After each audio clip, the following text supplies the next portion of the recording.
Good morning. It's Kish Night here. It's pretty early in the morning. I always tend to do my recordings this early, between 4 a.m. to 6 or 7 a.m. in the morning. Sometimes I think that is the quietest time, but usually it never is because I've got so much wildlife outside because I can hear birds, chirping and squawking. I don't know what type of bird that is outside. And it's so funny because you think the day is completely quiet or morning is completely quiet until you try to record, and that's when you realize that actually there's a whole lot of background sounds in the background always, like birds. They're always just there, singing a little song constantly, but we don't normally even hear them because we're so busy doing our things. So, I guess it's a good thing, really. I'm not complaining about that. I'm happy that we have birds outside to sing little songs for us. But anyway, so what I wanted to speak about today, I want to speak about the instance of sex in young adult novels.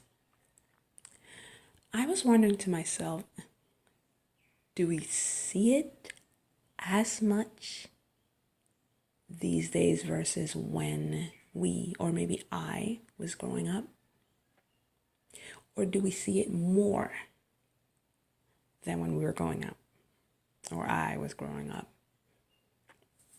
I mean, for the instance of this recording, I'll just go ahead and say when we were growing up because it's the most natural thing that I just say. I like to think that other people are in the same kind of time space as me.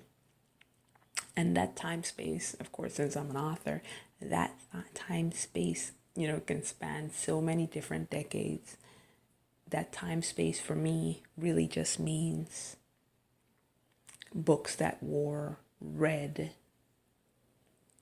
by a certain group of people versus the books that are being, I guess, read and produced and written now by a certain group of people. Because of course, always with books live on. And, while you might be reading a book now, thinking that it's contemporary to you, that book could have been written 20 years earlier and was contemporary at that time too. So when I say, we and the books we are reading now in this time space or whatever, I'm not really putting, a certain decade on anyone or anything. Just meaning, I guess I just mean the type of books that were coming out at a period of time versus the type of books that are popular and are coming out in this period of time, if that made any sense at all. But anyway, so sex, it's always an interesting topic. It is the topic I think that everyone most wants to tackle and to address and to use as a tool to make their book interesting. And whether you've got adult novels or you've got young adult novels, that is always a popular trend. I read somewhere once advice from an editor that to make a book intriguing, to draw the reader in, sex needs to be on the first page.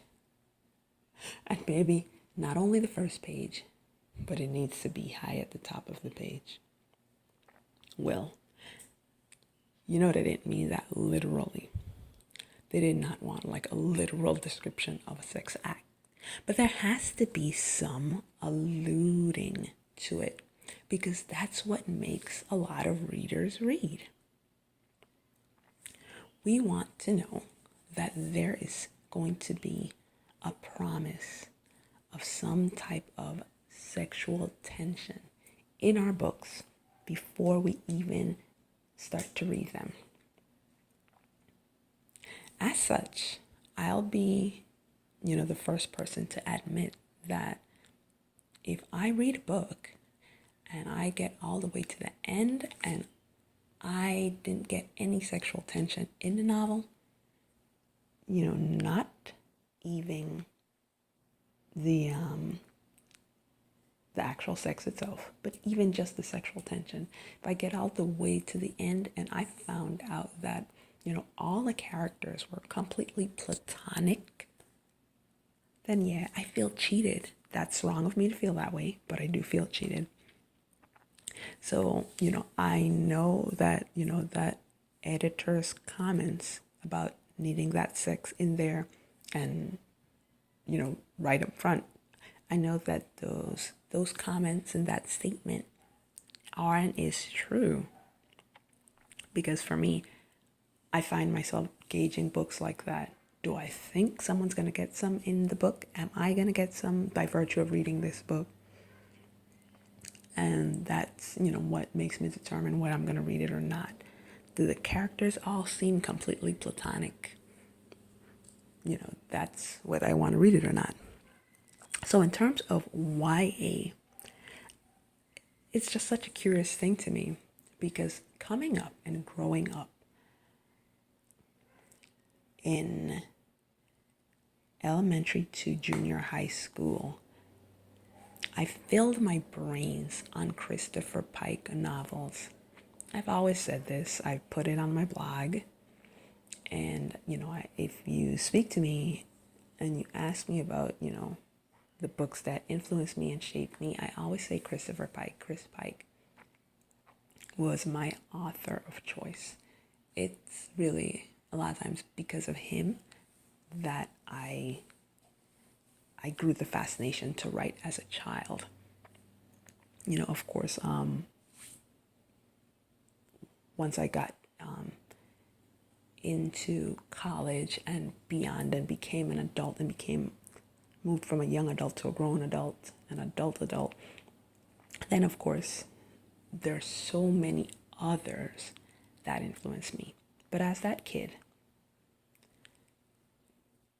from that elementary to junior high, and yes, I said elementary to junior high phase, I was influenced by Christopher Pike and his young adult novels that in my brain had so much scandalous sex in them.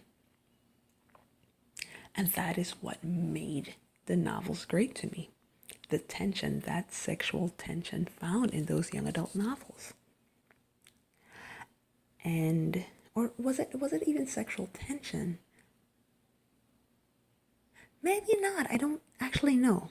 He didn't have a lot of the tension in there. With his novels, it was just that it was commonplace that the teens in the novels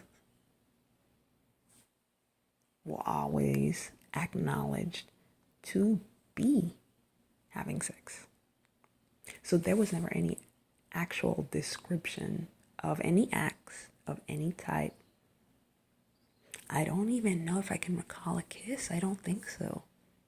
But it's just that they were doing it on the side, There would be, let's say, a conversation between two characters, or even a conversation between the main character and the reader that, such and such person was known to have slept with a blank person.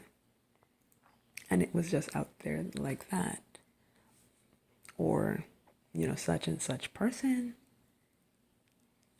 was slipping off to go and blank with another person. And that's how he addressed it. But, to my young brain, that was so exciting and so intense. And I almost felt like he was the only one doing it. Now I know I'm wrong, but it's just what I read and what I was exposed to at the time. Because I think I read a lot of novels at that time that were similar to his style, and I didn't see that in there. I think his novels were the original edgy YA novels. By today's standards, his novels weren't really edgy at all. Maybe not. Because we've gone so much further with the way our main characters talk and dress and the things they do, and maybe also the issues that they face. And sometimes I troll the bookstores for YA books just because I like to see what's being sold now versus what I came up on. And I'll sit down and I'll devour a YA novel in maybe one day, maybe 2 days, if I don't have enough time. And I'll think about the Chris Pike books that I came up on, where, it seemed much easier then, where, hey, all the teens were having sex, their parents were never around, and yada, yada, yada. They only had one issue inside to deal with. And it wasn't described. The act was never detailed out, never described. It was just an acknowledgement of this is what it was.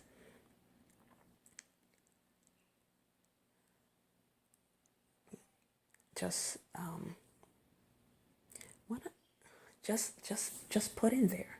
It was just acknowledged that these young people were having sex. And there was no big lead up to either. There wasn't any, is this right? Is this wrong? Yada, yada, yada, nothing.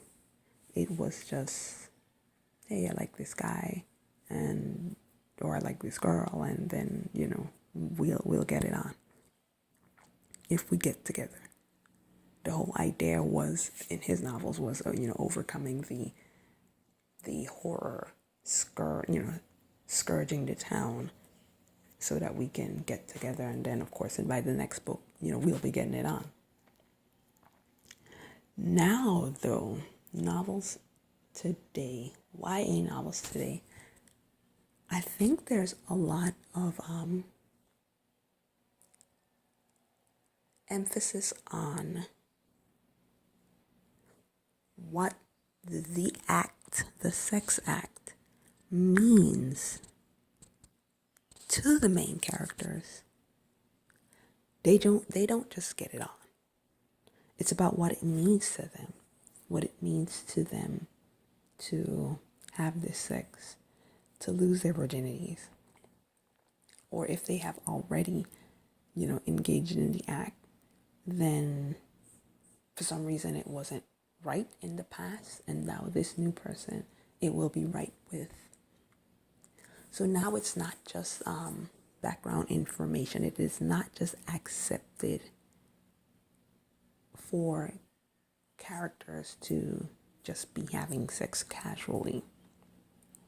Now there's a lot of focus on the leading up to it, the entering into this phase of life. And I think that shift or movement is what led us to the new adult phase of novels, or age of novels, or maybe it's vice versa. Because we had the new adult novels popping up here and there, then a host of books started shifting toward exploring more of the feeling, the build-up and the process, and the emotions behind the sex act. It was not able to just be a casual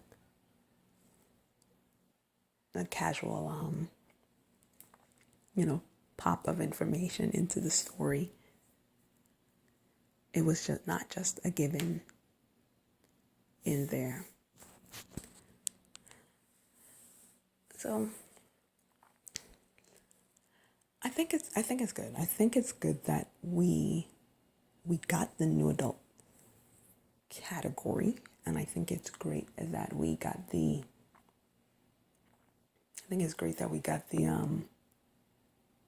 whatever evolution led us to this point. I think it's really good. But I wonder now if the Chris Pike type of books are accepted now as a whole. Not from Chris Pike, because Chris Pike wrote the best books and he is always accepted. But on the whole, for anyone else, for that genre to come out, where it's a teen thriller novel, light horror novel, and all the characters just casually have sex in there, are they accepted? Or is it that readers are demanding so much more mental, stimulation behind what every single thing in their novels mean? And it could be that. It could be that's what we're looking at, where readers are so voracious, as always. Readers will always be voracious. But now, readers are demanding more meanings behind everything. Not just background information. Tell me what it means about this person. What it means that this person is engaging in this act. What does it mean to that person's life?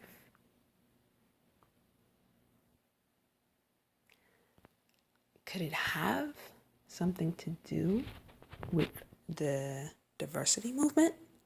And that's not a stretch. It doesn't, it may sound weird because we always think that diversity is about skin color or ability, gender or race.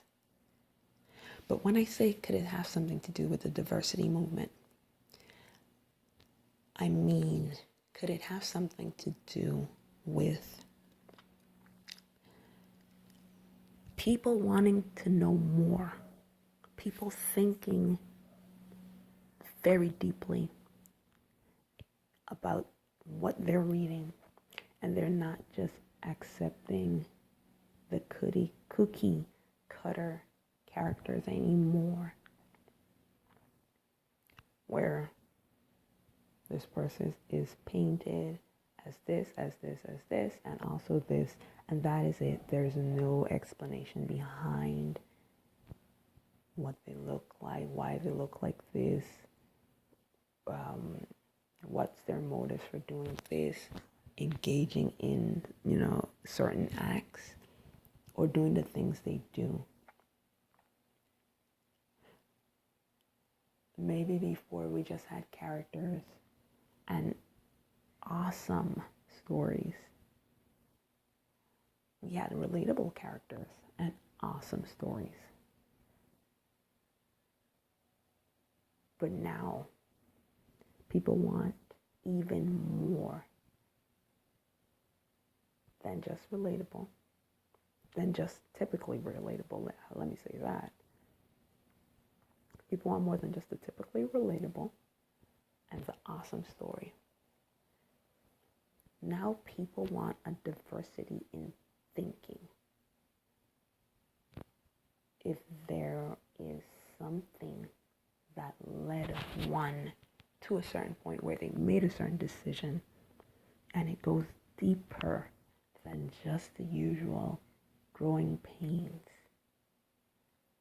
and just the usual, aging development as, a teen gets older and older teen,